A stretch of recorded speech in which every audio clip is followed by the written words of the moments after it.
जय सिया राम सभी फ्रेंड्स को। आप सभी को देवउठनी एकादशी की ढेर सारी बधाइयाँ। तो आज है तुलसी विवाह। तो मेरा ये व्लॉग तुलसी विवाह पर भी है। मैं पहली बार बना रही हूँ ये व्लॉग फ्रेंड्स। तो अगर कुछ गलती हो तो उसके लिए मुझे माफ़ करिएगा। मैं जो करती हूँ, जैसे भी करती हूँ इस पूजा में, मैं वो सब आपको इसमें बताने वाली हूँ। तो प्लीज़ इस वीडियो को आप लोग ध्यान से देखिएगा, पूरा लास्ट तक देखिएगा। ये इसकी तुलसी विवाह की जो विधि है वो बहुत ही सरल है, बिल्कुल भी ऐसी कठिन नहीं है कि कोई ना कर पाए। मैं आप लोग को बहुत ही सरल और आसान तरीके से बताऊंगी कि हर कोई इस विवाह को आसानी से कर सकता है। इसके लिए सबसे पहले हम एक कलश तैयार कर लेंगे और इस कलश में भरेंगे साफ शुद्ध जल और डालेंगे हल्दी, रोरी। हल्दी की आप गांठ भी डाल सकते हैं और गांठ ना हो तो आप पिसी हल्दी भी डाल सकते हैं। साथ में डालेंगे एक सिक्का। मीठे के लिए डालेंगे गुड़, क्योंकि इस एकादशी में चावल वर्जित होता है, खाना भी और चढ़ाना भी। तो हम गेहूं का एक प्लेट भर करके उस कलश के ऊपर स्थापित करेंगे। और मैंने यहाँ पे पान के पल्लव लगाए हैं उसके चारों तरफ। और पूजा की सभी सामग्रियाँ यहाँ पर एकत्रित कर ली हैं: सिंदूर, रोरी और चंदन, इत्र, अगरबत्ती, धूप, दीप, मिठाइयाँ, फल फूल। ऋतु फल जो भी इस सीज़न में चढ़ते हैं वो आप सभी फल को ज़रूर लीजिएगा। ये देखिए यहाँ पे पूजा की सारी तैयारियाँ हो चुकी हैं और तुलसी जी के पास में ही मैंने विष्णु भगवान की चौकी स्थापित की है। क्योंकि मेरी तुलसी जी आंगन में ही बनी हुई हैं तो मैं गमला इधर उधर नहीं कर सकती हूँ, मैंने गमले में नहीं लगाया है। तो मैं विष्णु भगवान को वहीं पर स्थापित करती हूँ। सबसे पहले हम क्या करेंगे, विष्णु भगवान और माता तुलसी को स्नान करवाएंगे जल छिड़क के। उसके बाद लगाएंगे उन्हें चंदन।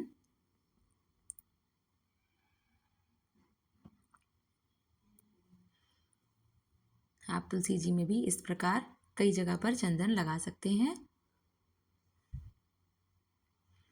ये एकादशी बहुत ही फलदायी व्रत होता है फ्रेंड्स, इसलिए अगर आप लोग तुलसी विवाह करते हैं तो उस दिन व्रत भी अवश्य रहिए। मैं और मेरे पति साथ में व्रत रहते हैं। वैसे कहते हैं एकादशी का व्रत पति पत्नी को साथ में करना चाहिए, बट अगर कोई ऐसा रीज़न हो कि आपके पति नहीं कर सकते हैं तो ठीक है, आप ही करिए उसे। देखिए यहाँ पर मैंने प्रभु को चंदन लगा दिया है। उसके बाद मैं उन्हें फूल अर्पित कर रही हूँ। फूलों से आप पूरा उनका दरबार सजाइए क्योंकि आज है विवाह। उसके बाद आप सुहाग की सभी सामग्रियाँ माता रानी को छुआ करके उनके पास में रखिए, उन्हें चढ़ाइए प्रेम से।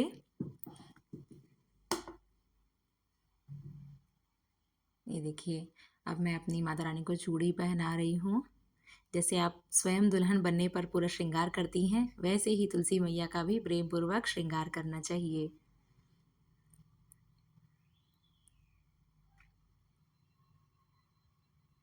ये देखिए इनका सुहाग पिटारा मैंने तैयार कर दिया है, जिसमें कि है बिंदी, नेल पॉलिश, रबर, कंघी, पाउडर, सिंदूर, काजल, चूड़ी, नेल पॉलिश, मेहंदी इत्यादि सामग्रियाँ।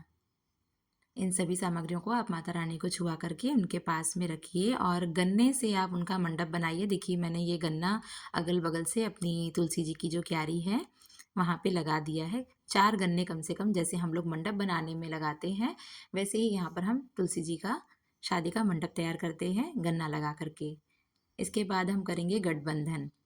गठबंधन के लिए आप कलाई नारा का इस्तेमाल करिए और इस कलाई नारा को 2 बार या 5 बार तुलसी जी से लेकर के विष्णु भगवान की तस्वीर तक आप उसे लपेट दीजिए। और इसको हम तोड़ेंगे नहीं, इसे तोड़ा नहीं जाता है। और आप उसे लपेटने के बाद वहीं पर रख दीजिए।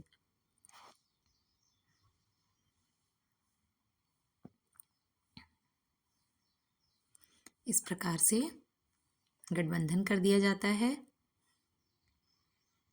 इसके बाद हम चढ़ाएंगे उन्हें साड़ी, चुंदरी। आपके पास यथाशक्ति जो भी हो आप माता रानी को अवश्य चढ़ाएं। अगर आपके पास नई साड़ी है तो आप उसे चढ़ाइए और नहीं है तो आप चुंदरी ज़रूर चढ़ाइए।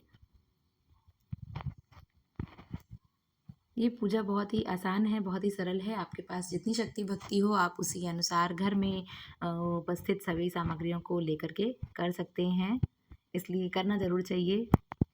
ये देखिए मैंने साड़ी को नीचे माता रानी को पहना दिया है और उसके बाद जो ब्लाउज का पीस है उसे ऊपर से ओढ़ा दिया है। ये पेटीकोट का कपड़ा है, उसे भी मैं उनके बगल में रख दूंगी।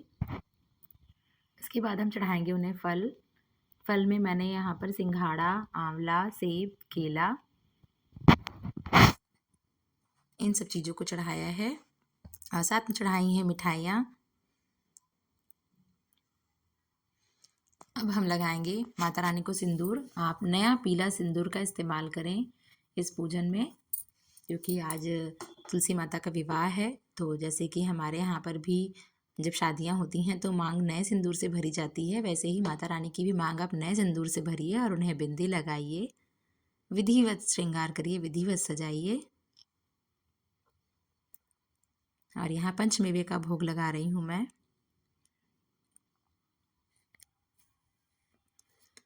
लास्ट में लगाइए सभी माता रानी को और विष्णु भगवान जी को इत्र, जिससे कि सब कुछ सुगंधित हो जाए। फिर आप पूरे प्रेम से, पूरे श्रद्धा के साथ में उनकी आरती करिए, धूप दीप अगरबत्ती के साथ में प्रेम पूर्वक आप उनकी आरती करिए।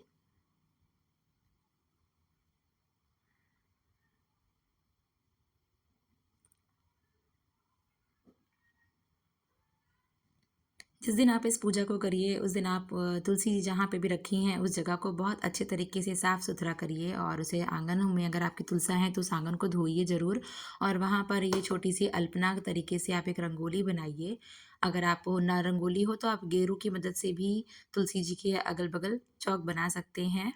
देखिए सब चीज़ खिलाने पिलाने के बाद भगवान जी को मैंने आचमन किया है। आचमन करना बिल्कुल भी ना भूलें। और कुछ मिठाइयाँ मैंने भगवान जी के पास रख दी हैं, क्योंकि मेरी तुलसी की क्यारी थोड़ी सी ऊपर है तो इसलिए मैंने उनके पास में रखी है। और उन्हें फिर जलपान अवश्य कराइए। देखिए बाद में मैंने उनके पीने के लिए वहाँ जल रखा है और एक दीपक उनके पास में प्रज्वलित कर दिया है। इसके बाद कम से कम 11 दीपक आप तुलसी जी की क्यारी के अगल बगल आप लगा दीजिए। देवउत्थानी एकादशी के दिन जो हमारे देवता हैं, जो हमारे विष्णु भगवान हैं, वो कहते हैं निद्रा से जागते हैं, तो इसके बाद ही हर घर में शादी विवाह शुभ कार्य सभी कुछ आरंभ हो जाते हैं। इसीलिए आज के दिन उनका शुभ विवाह होता है और उसके बाद फिर हर घर घर में शुभ विवाह शुरू हो जाता है, सारे मांगलिक कार्य शुरू हो जाते हैं। तो हर साल कार्तिक माह की एकादशी के दिन इस पूजन को अवश्य करना चाहिए। यहाँ मेरी पूजन समाप्त हो चली है।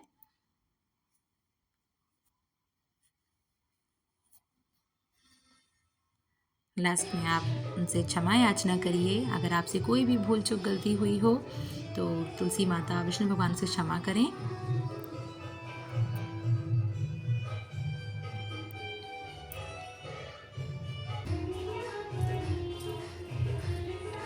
उनका प्रेम पूर्वक आशीर्वाद लीजिए कि वो हर साल ऐसे ही दिन बनाए रखें कि हम सब अपना सब परिवार समेत उनकी पूजा याचना करता रहें।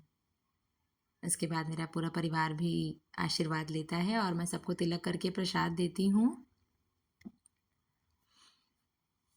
फ्रेंड्स, अगर आप लोगों को ये व्लॉग अच्छा लगा हो तो प्लीज़ इसे ज़्यादा से ज़्यादा शेयर करिएगा और अगर अभी तक आपने मेरे चैनल को सब्सक्राइब नहीं किया है तो प्लीज़ सब्सक्राइब ज़रूर करिएगा। और ये देखिए मैंने तो खीर भी बनाई थी, मैं भूल गई, तो मैं आखिरी में भोग लगा रही हूँ। ये मैंने मेवे की खीर बनाई हुई है, क्योंकि हम सब व्रत रहते हैं तो ये फलाहारी है। तो मैंने यहाँ पर सिर्फ मखाने की खीर बनाई है जो माता रानी को भोग लगाई है और विष्णु भगवान को, क्योंकि विष्णु भगवान को अति प्रिय है ये खीर। इस प्रकार ये पूजा संपन्न होती है फ्रेंड्स। तो प्लीज़ अगर आप सबको ये वीडियो पसंद आए तो मेरे चैनल को सब्सक्राइब ज़रूर करें, लाइक कमेंट्स ज़रूर करें और साथ में आप गाइए मंगल गीत। तो मंगल गीत मुझे आता नहीं था तुलसी माता का, इसलिए मैं आप सबको ये भजन सुना रही हूँ। आशा करती हूँ आप सभी को बहुत अच्छा लगेगा। ये भजन बहुत ही प्यारा लगा मुझे, इसलिए मैंने इस भजन को भी इस वीडियो में डाला है। इस प्रकार इस आसान तरीके से आप सभी लोग तुलसी विवाह कर सकते हैं। अगर इसमें कुछ गलती हुई हो तो उसके लिए मुझे क्षमा करिएगा।